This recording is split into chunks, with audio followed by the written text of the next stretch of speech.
আমি আজ এই পনির পকোড়া বানাবো নিরামিষ ভাবে। যেহেতু কালকের জন্মাষ্টমী, তোমরা এইভাবে পকোড়াও বানিয়ে কালকের গোপাল সোনার ভোগেও লাগাতে পারবে। আমি এই নিরামিষ ভাবে এই পনির পকোড়া তৈরি করবো আজকে, আপনারা দেখতে থাকুন। তার জন্য লবণ নিয়ে নিয়েছি, হলুদ আর লঙ্কার গুঁড়ো এই পনির সাথে আমি মাখিয়ে নেব।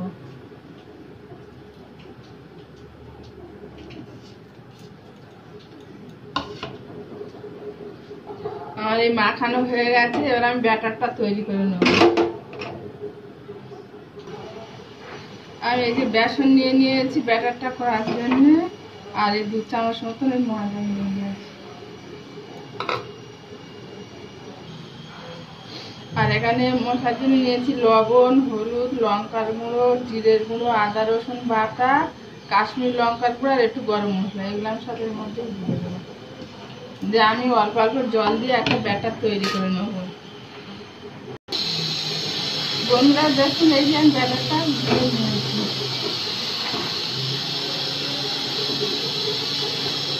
এর মধ্যে আমি একটু কালো জিরে দিয়ে দেবো, যে কালো জিরে একটু দিয়ে দেবো।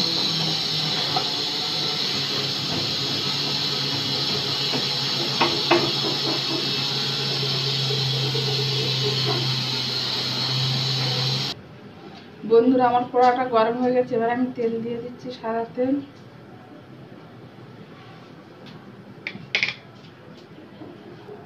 বন্ধুরা আমার তেল গরম হয়ে গেছে, এবারে আমি একটা একটা পনির নিয়ে এই ব্যাটারে চুবিয়ে আমি একটা একটা করে দিয়ে দেবো। একটা একটা করে দিয়ে দেবো।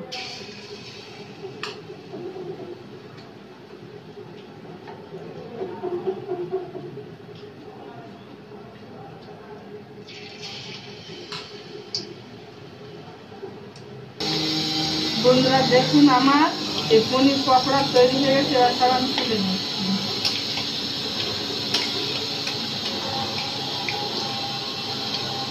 দেখুন বন্ধুরা, পনির পকোড়া কি সুন্দর তৈরি হয়েছে। আপনারা এইভাবে ঠাকুরের ভোগও লাগাতে পারবেন কাজ করে, বা এইভাবে রান্না করে খেতেও পারবেন।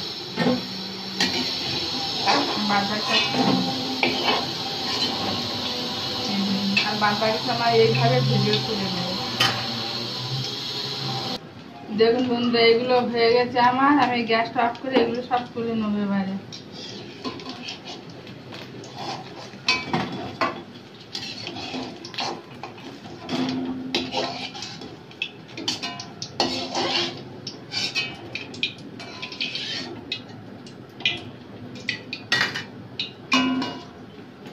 দেখুন বন্ধুরা কত সুন্দর হয়েছে, আপনারা এইভাবে বানিয়ে খেয়ে দেখবেন।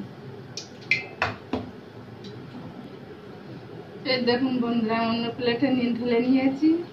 দেখুন, আপনারা এইভাবে বানিয়ে খাবেন, খুব ভালো লাগবে।